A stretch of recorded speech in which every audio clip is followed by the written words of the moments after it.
Accueillir des morts, laisser partir certaines des choses qui nous préoccupent et voir ce qu'il y a derrière en fait, et de se rendre compte d'une réalité plus vaste qui nous attend dans effectivement le fait de se sentir reliés les uns aux autres et à la nature évidemment, à la montagne.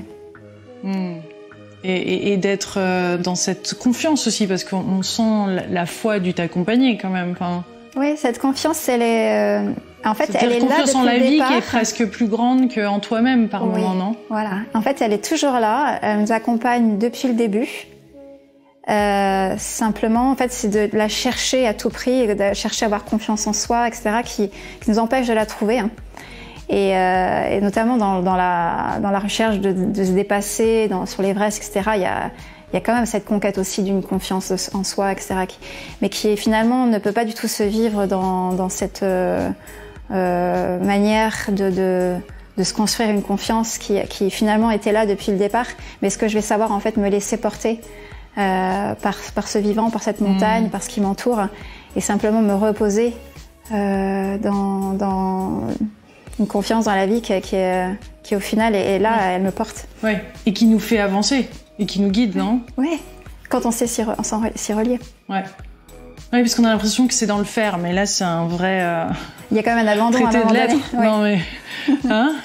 Oui, il y a un abandon à quelque chose d'effectivement de... C'est fou que ça incite autant à être dans l'être, alors que finalement là on est quand même dans un accomplissement, dans le faire.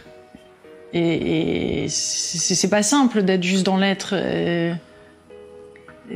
Tu vois, parce qu'il faut quand même... Enfin, là pour monter tout en haut au sommet, il y a clairement beaucoup d'actions et tout le physique, enfin une préparation et un savoir, etc.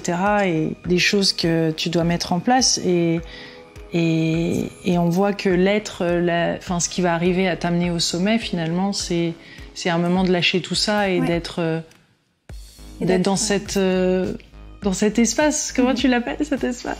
Alors, il y a tout un chapitre qui est dédié à la stabilité dans un espace de paix.